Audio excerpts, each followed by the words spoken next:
बच्चों, ये जो वीडियो आपके लिए अपलोड किया जा रहा है, इसका नाम हमने दिया है कंसेप्चुअल मिस्टेक। बच्चों, जनरली सोशल साइट्स में, इस तरह के साइट्स में जहाँ पे बच्चे all over India, all over world, किसी भी जगह से आपको आप व्यू कर रहे हो, देख रहे हो, तो बहुत कुछ सोच समझ करके अच्छे ढंग से वो दिया जाता है। एटलीस्ट कॉन्सेप्ट कहीं गलत नहीं हो, इसको जरूर अपने से रिव्यू कर लेना चाहिए। कॉन्सेप्ट अगर गलत जाता है, अगर आपको बहुत सारे बच्चे, बहुत सारे स्टूडेंट्स आपको फॉलो करते हैं, तो आपको आप पर एक विश्वास होता है, आप पर एक फेथ होता है, तो इस फेथ के साथ आपको फॉलो करते हैं और आपके बताए हुए सारे कॉन्सेप्ट्स को सही मानते हैं। तो कुछ कॉन्सेप्चुअल मिस्टेक्स हुआ है, जो बच्चे इन चीज़ों को फॉलो कर रहे हो, अगर इस कॉन्सेप्ट्स को आपने सही मान रखा है, तो मैं आपको ये सजेस्ट करता हूँ कि सही नहीं है, बहुत गलत कॉन्सेप्ट है। देखो, कैलकुलेशन में कहीं एरर हो जाना, जिसको हम कॉमन एरर कहते हैं, वो इग्नोर किया जा सकता है। हो सकता है कि जल्दबाजी में कैलकुलेशन में एडिशन, सब्ट्रैक्शन, पावर्स को, वैल्यू को सब्स्टिट्यूट करने के लिए इस तरह के कॉमन एरर में भी कि ये कमिट हो सकता है, और जो स्टूडेंट्स को देख रहे हैं, फॉलो कर रहे हैं, वो भी समझ पा रहे हैं कि सर से कहीं ना कहीं ये कॉमन एरर हो चुका है, मिस्टेक हो गया, वो खुद भी उसको सुधार लेंगे। लेकिन अगर आपने कॉन्सेप्ट ही गलत दिया और बच्चे उसको अगर फॉलो करें, और ये नीट एग्जाम के मैथमेटिकल टूल्स यानी बेसिक मैथमेटिक्स का चीज़ है, अगर जाकर के एग्जाम में बच्चे उसको गलत करते हैं, तो जितने बच्चे आपको फॉलो करते हैं विश्वास के साथ, इतने बच्चे एग्जाम में गलत कराएंगे।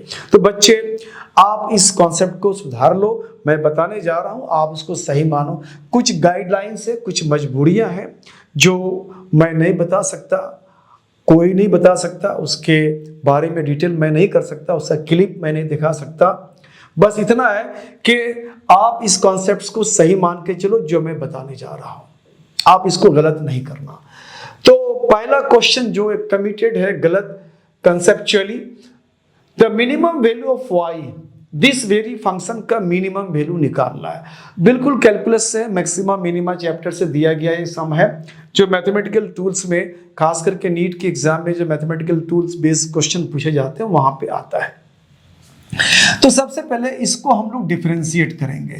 तो सबसे पहले इसका हमने डिफरेंशिएशन करा दिया, तो ये इसका डिफरेंशिएशन बच्चों को पता होना चाहिए। एक्स स्क्वायर का 2x होता है, तो ये 10x हो जाएगा, और माइनस यहाँ पे 2 हो जाएगा। और 4 मैक्स और मीन, यानी y का वैल्यू मैक्स होगा, मैक्सिमम होगा, या मिनिमम होगा। ये दोनों ही केस में इसका जो डिफरेंशिएशन का वैल्यू होता है बच्चों में, वो 0 होता है। अगर आपने इसको 0 सब्स्टिट्यूट कर दिया, 10x माइनस 2 इक्वल टू 0 हो जाएगा। अब यहाँ x का वैल्यू हो जाएगा 1/5। तो सर ने गलती से, बहुत गलत कंसेप्चुअली सर ने इसी को मान लिया कि यही, चूंकि क्वेश्चन में हमें दिया गया कि मिनिमम वैल्यू निकालो, तो यही मिनिमम वैल्यू होगा, और आपने इसको टिक कर दिया कि ये मिनिमम वैल्यू मिल गया हमें। तो ये मिनिमम वैल्यू नहीं है। और यहां भी क्वेश्चंस को देखें, मिनिमम वैल्यू ऑफ y कहा है, ना कि x कहा है। सबसे पहली बात है कि x का वैल्यू अगर ये आ रहा है, तो ये y के मिनिमम और मैक्सिमम दोनों के लिए आएगा ये वैल्यू। यानी x का वैल्यू 1/5 में y का वैल्यू मैक्सिमम भी हो सकता है, मिनिमम भी हो सकता है। तो हमें चेक करना पड़ेगा कि क्या x के इस वैल्यू के लिए y का वैल्यू मैक्सिमम होगा या मिनिमम होगा। तो उसके लिए हमें सेकेंड डेरिवेटिव निकालना पड़ता है। यही कॉन्सेप्ट है, यही बहुत बड़ी चूक हो चुकी है। तो सेकेंड डेरिवेटिव निकालना पड़ेगा d2y/dx2, और ये वैल्यू हो जाता है 10, और ये वैल्यू ग्रेटर देन 0 आता है। सेकेंड डेरिवेटिव अगर पॉजिटिव आ रहा है, अगर सेकेंड डेरिवेटिव में कुछ और x का वैल्यू रह जाता, तो उस जगह में x का वैल्यू ये हम रखते, और रखने के बाद अगर पॉजिटिव सॉल्यूशन आ जाता है सॉल्व करके, तो y का वैल्यू यहाँ पे मिनिमम हो जाएगा। तो y यहाँ पे क्या हो जाएगा, मिनिमम हो जाएगा। अगर ये वैल्यू नेगेटिव में आता सॉल्व करने के बाद, तो ये हमको मैक्सिमम मिल जाता। तो ये पता चल गया कि y का वैल्यू मिनिमम हो जाएगा। अब हमें y का मिनिमम वैल्यू निकालना पड़ेगा। y का वैल्यू यहाँ है 5x², और x का वैल्यू 1/5 में मिनिमम हो रहा है। तो x² बोले तो 1/5² यानी 25, and minus twice of x 1/5, and plus 1। Solve कर लेते हैं। 1/5, 5 एलसीएम आ जाएगा बच्चों, तो ये हो जाएगा 1 - 2 एंड प्लस 5 × 1 = 5, तो ये 5 हो गया। 5 + 1 6 - 2 4/5। तो बच्चों ये आपका सही आंसर है 4/5। आप इसको सुधार लो। दूसरा कंसेप्चुअल मिस्टेक बच्चों यहां पर है, ये 0 to 4 अंडर मॉडुलस, मॉडुलस के अंदर 1 - x और dx है। तो सबसे पहली बात तो ये कि मॉडुलस के अंदर इसका हम इंटीग्रेशन नहीं कर सकते। सबसे पहले हमें मॉडुलस को रिमूव करना होता है। आपने गलत कॉन्सेप्ट दे रखा है, यहाँ पे मॉडुलस को डायरेक्ट आपने इंटीग्रेट कर दिया यहीं पे, जबकि मॉडुलस को रिमूव किए बिना ये नहीं हो सकता है। मॉडुलस को हमें रिमूव करना पड़ेगा। तो सबसे पहले मॉडुलस को रिमूव करते हैं हम लोग कुछ इस तरह से। तो जो गलत कमिट हुआ है, जो गलत कॉन्सेप्ट दिया गया, मैं बता दूं कुछ इस तरह का हुआ है। इसके अंदर इसका इंटीग्रेशन कर दिया, 1 ds का इंटीग्रेशन x हो जाएगा और -x का x² हो जाएगा, और मोड आपने रखे हुए हैं। अब यहाँ पे लिमिट आपने रखा अपर लिमिट यहाँ 4 रख दिया है आपने, 4 आ गया यहाँ पे माइनस। अब यहाँ अपर लिमिट अगर 4 रखते हैं तो 4 का स्क्वायर 16 हो जाता, तो आपने एक कॉमन एरर किया, तो ये इग्नोर किया जा सकता है। आपने 4 का स्क्वायर यहाँ 8 कर दिया, अपॉन 2 कर दिया। अब यहाँ पे सॉल्व करके आपने कहा कि 4 - 8/2 4 - 4 यानी 0। आपने कहा कि ये उसका आंसर है, जबकि ये गलत है। दो जगह मिस्टेक, एक कॉन्सेप्ट का मिस्टेक है, दूसरा यहाँ कॉमन एरर मिस्टेक है, तो ये गलत है।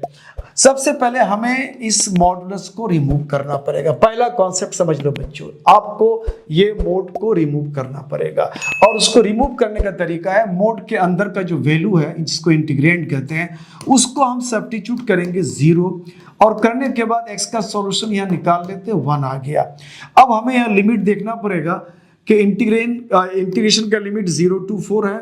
इस बीच में एक सॉल्यूशन आया x का, यहाँ पे अब 1 आ गया। अब इसको हमें इस तरह से देखना पड़ेगा कि 0 से 1 के बीच अगर हम यहाँ x का वैल्यू रखेंगे, तो 0 से 1 के बीच कोई भी वैल्यू यहाँ फ्रैक्शनल होगा, 0 पॉइंट समथिंग के टाइप का वैल्यू होगा फ्रैक्शनल। तो 1 - 0 पॉइंट समथिंग आएगा, तो ये वैल्यू पॉजिटिव बचेगा। यानी अगर यहाँ से हम मोड हटा दें तो 0 से 1 के कोई भी बीच वैल्यू अगर रखते हैं तो ये पॉजिटिव ही मिलेगा हमको। अब 1 से 4 के बीच, 1 से 4 के बीच यहाँ x का वैल्यू आप कुछ भी रखोगे बच्चों, मोर देन 1 ही होगा। मोर देन 1, 1 में से 1 से बड़ा वैल्यू अगर आप डिडक्ट करते हो तो नेगेटिव बचेगा यहाँ पे। तो इसका मतलब है कि अगर यहाँ मोड हटाते हैं और 1 to 4 के बीच वैल्यू यहाँ कोई भी रखेंगे तो नेगेटिव आ जाएगा, जबकि मॉडुलस का वैल्यू हमें पॉजिटिव आना है, सो दैट कि वो नेगेटिव नहीं आए, तो उसको हम लोग नेगेटिव से मल्टीप्लाई कर देंगे और ये वैल्यू हमारा पॉजिटिव आ जाएगा। अब यहाँ पे हम लोग करेंगे क्या, यहाँ पे ये पॉजिटिव वैल्यू ही आ रहा है। अब इसको हम लोग स्प्लिट कर देते हैं कुछ इस तरह से। पहले तो 0 to 1 लेंगे, इस बीच में मोड जब हटा देंगे तो ये आपको 1 - x ही आएगा dx। उसके बाद फिर 1 to 4 लेंगे, और जब इसका मोड हट जाएगा तो सामने इसको माइनस करना होगा, सो दैट कि इसे हमें पॉजिटिव बनाना है। तो ये हो गया, आपको फॉर्मेट हो गया। अब इसको हम लोग करते हैं इंटीग्रेशन कर लेते हैं। यहाँ 1 का dx से मल्टीप्लाई तो x हो जाएगा, और x का x² हो जाएगा, और लिमिट है यहाँ पे आपको 0 to 1।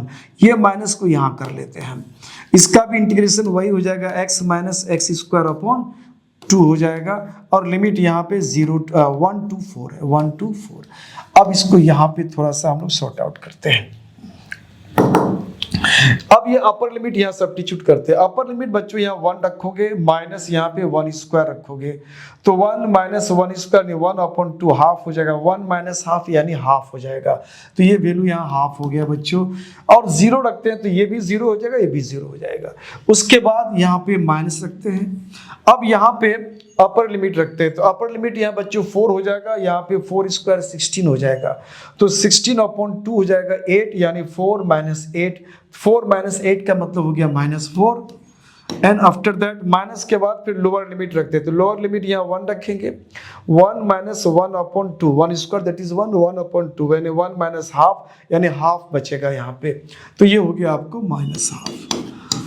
अब इसके रिमूव करते हैं ब्रैकेट को, तो माइनस प्लस 4 हो जाएगा, माइनस प्लस हाफ हो जाएगा। तो बच्चों हाफ प्लस हाफ 1 हो जाएगा, 1 + 4 5 हो जाएगा। तो आपका सही आंसर ये हो रहा है। आप इस कॉन्सेप्ट को दुरुस्त कर लो। तो मेरा मकसद यहाँ पे सिर्फ आपको दुरुस्त करना है, कॉन्सेप्ट को सुधारना है, सो दैट कि लाखों बच्चे अगर आप उसको सही मान के चल रहे हो तो नीट में आप बहुत ज़बरदस्त गलत कमिट करके आओगे और बहुत ज़्यादा लॉस होगा। ऐसे बच्चे को लॉस का सामना नहीं करना पड़े, आप गलत नहीं कमिट करें, तो आप इस कॉन्सेप्ट्स को सही मानो और इसको उतार लो। तो इस तरह से अगर कहीं आता है तो फैक्ट चेक के तौर पे मैं बताऊंगा, और बाकी चीज़ हिडन होगा, कुछ नॉर्म्स है, गाइडलाइंस है, जिसकी वजह कर मैं किसी के बारे में नहीं कह सकता। बट मैं इतना कहूँगा, जो बच्चे इस कॉन्सेप्ट्स को अगर इस ढंग से आपने करा है मॉडल्स के अंदर, इसको अगर आपने फॉलो करा है तो ये गलत है। इस कॉन्सेप्ट को आपको नहीं चलना लेकर के, ये कॉन्सेप्ट को लेकर चलना है। Thank you for watching my channel, keep it up.